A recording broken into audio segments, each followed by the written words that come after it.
เสียดหมากปูนบ่มีหมากบ่มีเลยมีภูน้ำอีกเลยวิธีภูเฮ็ดเป็นที่ตัวแดนยาเฮ็ดเด้อบ่นี่เด้อ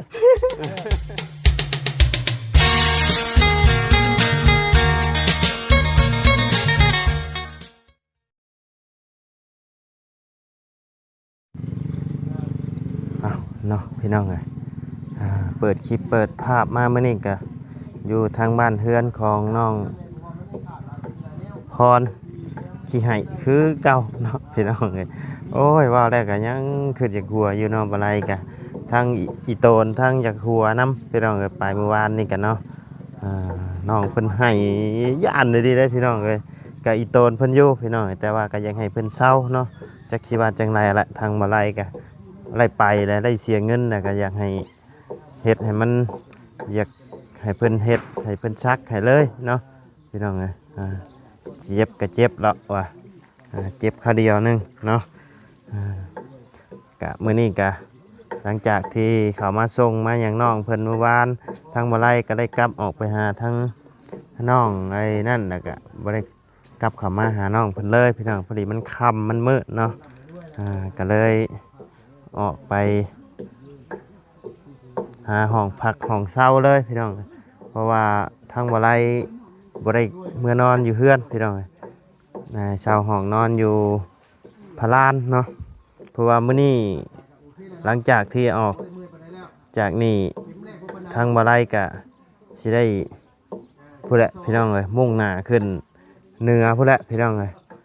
ทางลุงเฮิมเพิ่นส่วนขึ้นไปขึ้นเฮือนใหม่สาวคำเพิ่นน้ำเนาะพี่น้องเอ้ยสาวคำขึ้นเฮือนใหม่สาวคำพี่น้องแล้วก็ไปแสดงความยินดีกับพ่อตู้อาเลียเพิ่นพี่น้องเอ้ยไปก็น่าจะนอนอยู่คืนเดียวนี่แหละเนาะพี่น้องเอ้ยตื่นเช้ามาเขาก็อาจสิหวนตาวเนาะหรือว่าพังเบิ่งเนาะทั้งเฮือนสาวคำเพิ่นขึ้นเฮือนมื้อใดเนาะพี่น้องเพราะว่าช่วงนี้ก็สีกรอบๆเลยพี่น้องบ่มีค่ะอยู่ดนบ่ได้ค่าห้องมันนักเกินพี่น้องเลยค่าห้องก็คืนละ200,000เนาะช่วงนี้ก็ไปรถจักรกับลุงเฮิมพี่น้องเลยสองนมลุยเลยพี่น้องเลยรถจักรเนาะเอาก่อนอื่นก็กลับทักทายสบายดีเด้อเนาะพ่อแม่พี่น้องFC เบิร์ดสุขูสู่คนบ่ว่าอยู่ในและต่างประเทศก็ยินดีต้อนรับเข้าสู่ช่องบ่ไล่พาลุยคือเจ้าพี่น้องเดี๋ยวไปเข้าไปถามมาโกงอาการทั้งน้องเพิ่นก่อนพี่น้องเอ้ยว่าเป็นจังไดเนาะหลังจากที่ไปหาหมอฉีดหืดฉีดยามาแล้วเนาะพี่น้องเอ้ยกินข้าวกินน้ำได้ละบ่หรือจังไดเนาะพี่น้องเอ้ยได้บ่ได้เดี๋ยวก็ฮู้กันพี่น้องเอ้ยทั้งบ่ไล่ได้ซื้อข้าวผัดมาให้น้องเพิ่นอยู่พี่น้องว่าเพิ่นสิกินได้บ่เนาะเพราะว่าการสิซื้อเป็นกับผัดกะเพราอย่างมาระยะน้องเพิ่นแบบว่าเพิ่นก็เจ็บท้องยังเพิ่นแสบท้องแสบไส้นะก็เลยเอาเป็นอันข้าวผัดเนาะพี่น้องเดี๋ยวให้น้องเพิ่นซิมเบิ่งว่าสิกินได้บ่เนาะพี่น้องไปเดี๋ยวเข้าไปหาทางน้องเพิ่นกันเลยเนาะพี่น้องไปเนาะพี่น้องคือสิดีขึ้นแล้วแหละเบิ่งการย่อสากตำคกในกันตุ่มอยู่บัดนี้เนาะ โดยสบายดีเด้อสบายดีเด้อ ไปเมื่อวานนี่เนาะ เป็นอะไรดีขึ้นแล้วบ่เนาะดีขึ้นแล้วเนาะเบิ่งโอ้ตำแห้งได้แตกนะฮะคกชื่อว่าไม่บ่นี่นะ เดี๋ยวชื่อไหม ไผชื่อมาให้ พันดาวจังนะแต่ปันเลยแม่แม่เพิ่นชื่อเองเนาะนี่ไม้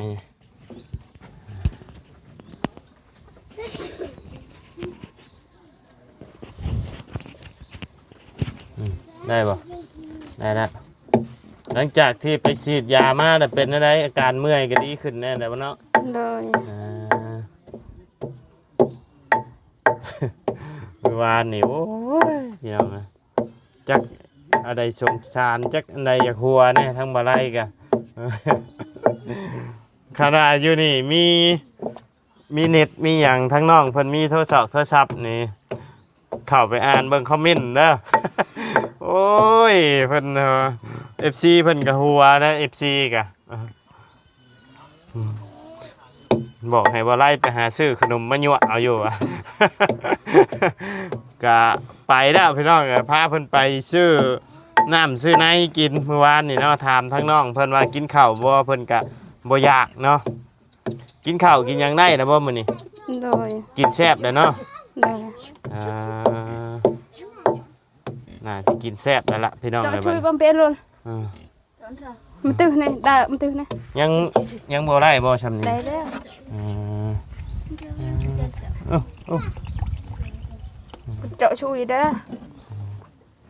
Đợi nên nó tôi sẽ rẹt kìa. Thì đây cho này chưa thấy à? ได้บวกนะ ใช่ ได้รีเนี่ย นี่บวง เจาะเลยแม่เกี้ย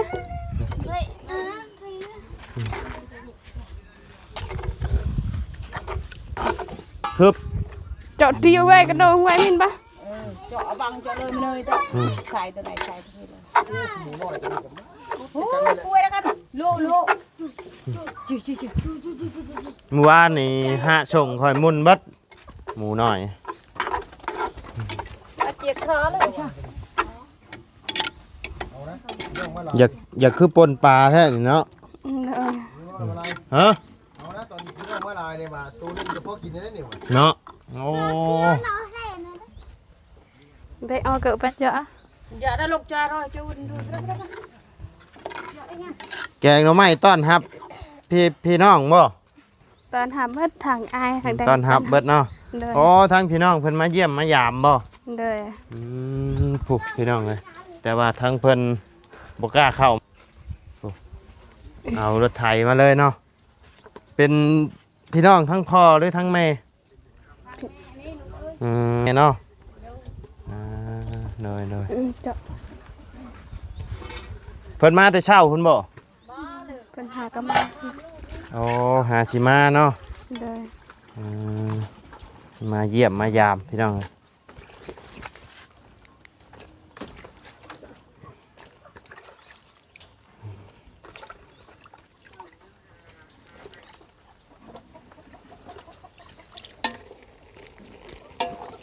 เดี๋ยวดูเลยตีเปรอะกูได้ดูเจาะ เอาน้ำขี้มือใช้น้ำมันจังนัว น่าน้องพร ใส่เกลือปิ้งนัวเรียบร้อยแล้วบ่ ไปแย่งใส่ตามหลังเลยพ่อเด้อใส่แล้วไปแย่งน่ะ ยัง ยังพ่อใส่ได้มันบ่ใส่ได้ มันสิเปื่อยบ่ดง เอากุ้ย โอ้โอ้ย ตอนบักไงพี่ เอาไว้หั่นแหล้วเอาไว้หั่นแหล้วไม่หย่ำรถตอนนี้ใหญ่ไง น้ำไม้ หน่อไม้เพิ่นบ่ได้ทุบเลย Bạn bè nhé. Chọ bạn nhé. แปรกระปกคือกันหายเลย Tao phải lại thăm quá. ไม่ถามจุ้ยอ่ะอันแต่แอมเล่นเฉาะแล้วกินเลย ใช้แล้วนะปลาแดกขวดก็ใช้ได้สิเป็นหยังแซ่บคือกัน แอมคือการมาอายไป Để xem bạn đặt cột. Bạn đặt cột. อ้าวเจาะเลยปะ Chọ lấy bạn thừa. เอ้า Bà rà. ไก่เอามาได้ใช้น่ะ จานไหม คือได้ผูกแข้งผูกขาไว้ Cay ca hay không? อ๋อไก่เพิ่นเอาให้อืม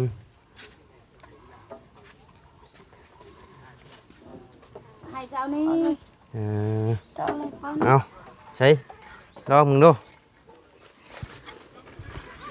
ฮึบ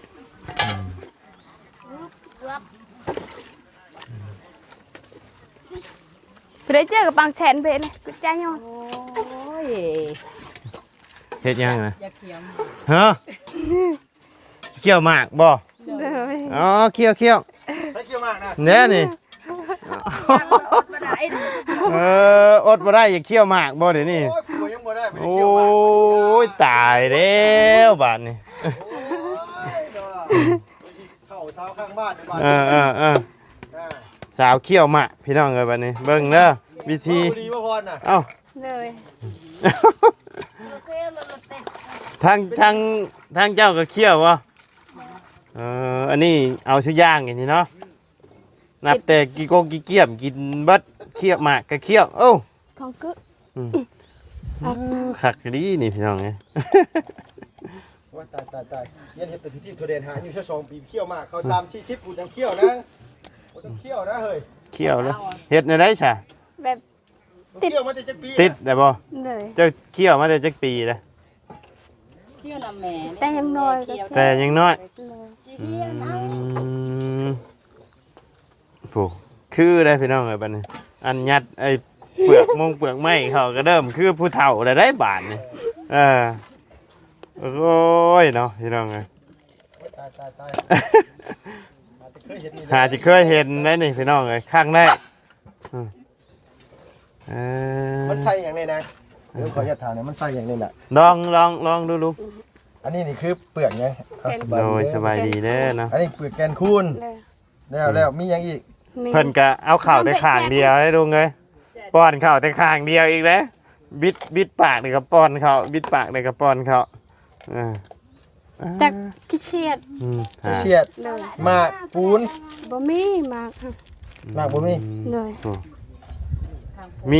มีภูน้ำอีก เลย วิธีภู เฮ็ดเป็นที่ตัวแดนย่าเฮ็ดเด้อบ่นี่เด้อตายละ ภูเอาข่าวแต่ข้างเดียวได้เงียงข่าวข้างเดียว เลยเนี่ยไม่ใช่เด็ก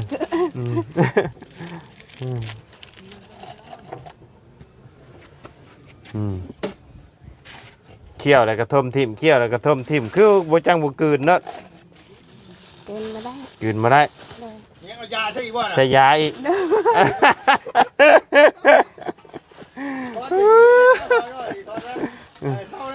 เศร้านะเฮ้ย เศร้าบ่ได้บ่ คนนี้มึงอย่างงามบ่ดิเขี้ยวหมากบ่ทีนี่เขี้ยวหมากนี่ใช้อยู่มันบ่ได้นี่นะ ทูแล้วก็เอาทูแขวนํบ่เอ้าขอยเห็นผู้เฒ่าเพิ่นคิดว่าจับทูน่ะทูใช่ทูหลัง เลย เขี้ยวชั่วมือ เลย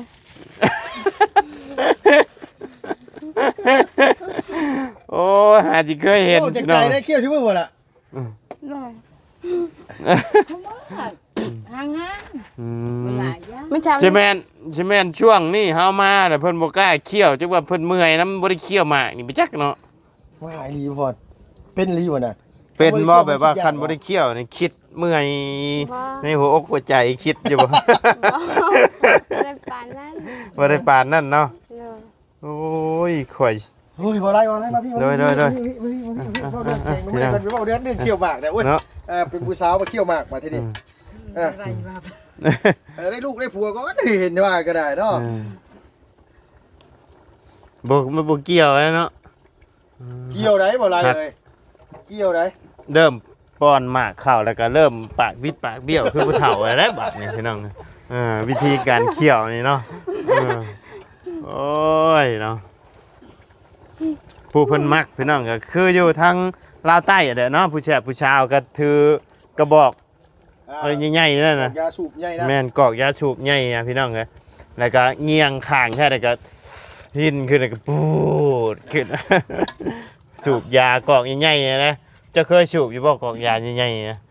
แล้วเนื้อคือแม่นะลิ แม่น แถวใต้เว้นแถว แถว นี้ แถวแถวใต้แม่ แถวใต้ได้แม่เอ้ย ถ้าเนื้อโดดกอกอันนี้คือ อ๋อดูกอกนะบ่อันนี้มันกอกใหญ่ๆได้แม่ กอกใหญ่ บังชานี่ได้ ๆคือบังชาเอากอกไอ้พระบ้านนี่นะ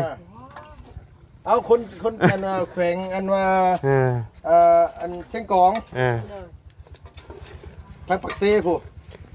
ครั้งแรก ครับมันเข้มก็จะโทษลูกเลยล่ะชิม ครั้งแรกในชีวิตพี่น้องเอ้ยเห็นทางน้องพรเพิ่นเคี่ยวหมากเนาะโอ้ โอ้ไม่ ย ข่อยมาแล้วบ่ไร เฮ้อไม่จะมาบ่เอาผมจู้ดูอยู่บาทนี้พี่น้อง ไปซื้อมานี่มาให้บ้านได้บ่ล่ะ เอาเนาะอมจูดู บ้านเนาะ คืออะไรไข้ย่อยแบบโอ้อาการแบบว่า เริ่มแบบว่าอายุนี่ก็เริ่มเข้ารัก3รัก4ไปเลยได้พี่น้องไอ้แบบอมหมากอมโพนี่เนาะ คือแหละเริ่มคือแล้วมันแบตเฮาก็กลืนกินน้ำบ่เนาะอมไปชื่อนี่เจ้าบ่ย่านบ่แบบว่าเขียวดำเขียวแดงบ่ย่านบ่ ยาอยู่แต่ว่ากินมันคิดยากนะ คำบ่กินน่ะมันคือยาก เลย ก็บ่เป็นหยังค่ะแบบว่าเฮาเคี่ยวแล้วเฮาถูแขวถูหยังชั่วมือก็บ่เป็นหยังเนาะ เลย ได้ถูอยู่บ่ชั่วมือนี่ บางมือก็ตู้ บางมือก็ถูบางมือก็บ่ถู เลย โอ้ยเนาะผู้สาวเอ้ย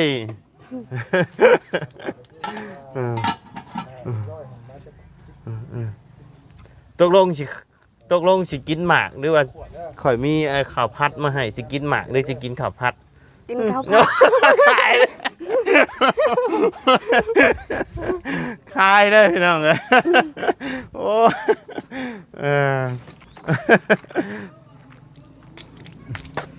เผาคายอย่างไวเลยเพราะคอยถามว่าอันสิกินไอ้หมากหรือสิกินข้าวผัดป่ะคายหมากอย่างไวเลยเอาเนาะพี่น้องเอ้ยนี่มาพี่ เด้อกูอันจาอยู่ นี่มันเหี่ยวออกเลยอ่ะ เลยขอบใจหลายๆเด้อ โดย ยิ้มโอ้ยิ้มเห็นแต่ฟันโอ้ เบิ้งเขียวแดงไม่ได้มายัง แค่เลงมันเริ่มแดงเลยฮะน่ะ ปวดแดด เว้นเนาะแค่บ่งามมันเนาะเย็นเฮ็ดเจ้าได้ปู โอ้ควันไฟแท้มาอยู่เจนี่ พอเลยใส่แล้วบ่นั่นนะแซ่บแล้วบ่ล่ะ แซ่บแล้วบ่จืดแล้วบ่อย่านางไง แล้วได้เอามาตั้งพี่ลูกมาตั้งพี่ มา แบ่งกดจานี่ใบแบ่งกดจายงโตกดจิ้มนี่ใบ ชิมมึงดูกะเพราทะเลได้นี่ เอากุ้ยรักหรือเย้า จุ้งกันคุยจุ้งบะมิดแอมบ่ เอ็ม ครับ งาน ขึ้นดอกขนาดนี้ภาพกันด้วยล่ะเด้อเอากระตุกมาก่อนเดี๋ยวจังอันนี้ก่อนแป๊บนึง กุ้งนี่เจ้าก็กินอยู่บ่ กิน กะเดียวว่าบ่กิน คนดีกว่ากินเกี่ยมยังกินกุ้งสิบ่กินยังได้ บ่เหลือติ โอ้ยเนาะ ยำเบิดเลยบ่จักอันมองแดมๆนั่นสิแทงปากเพิ่น บ่ย่านนะนี่น่ะสิย่านอย่างนี้ ยำเบิดเลย ได้ขมาเขี้ยวเนาะ ใช่ให้ทั้งน้องชิมน้ำด้วยฮะ จดจ้ามา เอาคือเอาถ้วยอันเดียวมานั่นล่ะเอ้ยมาตักให้เพิ่นกินข้าวนำได้ ตักไงทางจุอ้ายกินมาแล้วก็มันนี่ และกดจานี่มาชมเนี่ย ใช่บัดโตมันบัดปอกออก บัดหัวมันบัดหย่ำเลย คนละเป็นติ แอมเด้น้ำสดฮะ ฮัลโหลโก้ย เป็นได้เอกดุง มันหันหาแต่เนี้ยเป็นดอกไม้คนนี่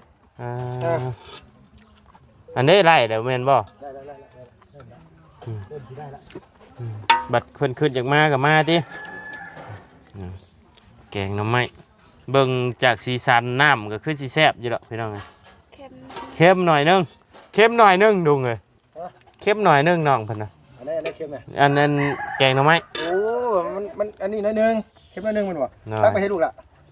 ไปเท่าบ่เอากระเจ้าใช้กระเจ้าก็เอิ้นมาพี่ก่อน เอิ้นเพิ่นมาพี่เด้อเอิ้นเพิ่นมากินเด้อ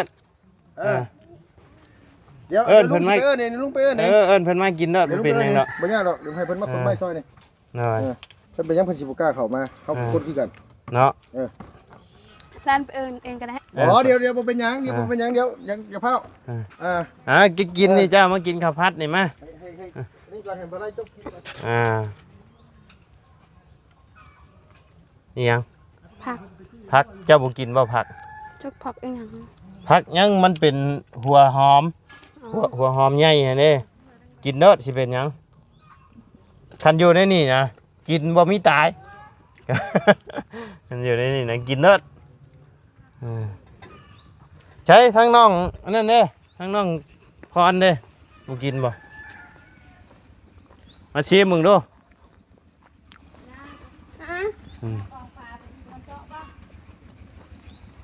หาข้าวหาน้ำให้ทั้งเพิ่นกินโนดโอ้พี่น้องเพิ่นมายามเนาะ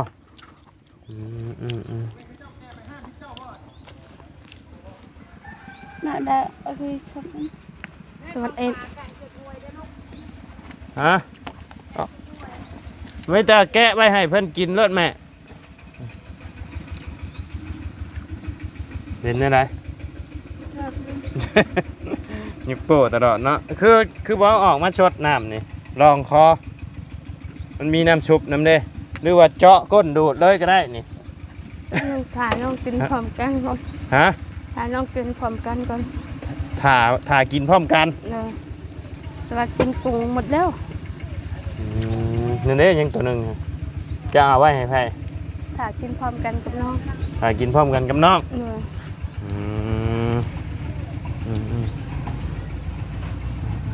โอ้พี่น้องเอ้ยพวกเพิ่นแก่ไม้ไปขายเนาะ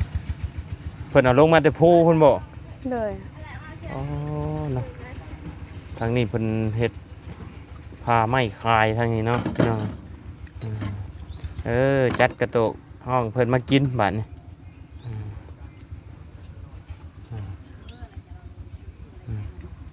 เอิ้นเพิ่นมากินข้าวรถแม่เป็นหยังดอกแสดงว่ากินข้าวอิ่มแล้วบ่เจ้านี่นะ เลยก็ไม่ได้อิ่มไม่ได้กินมาทางนี้ บ่ได้กิน เลย คือเฮ็ดคือบ่อยากแค่ฉะมื้อนี้หรือว่าจะถ่าน้องอย่าบ่ ถ่ายน้องแน่อีกอย่างก็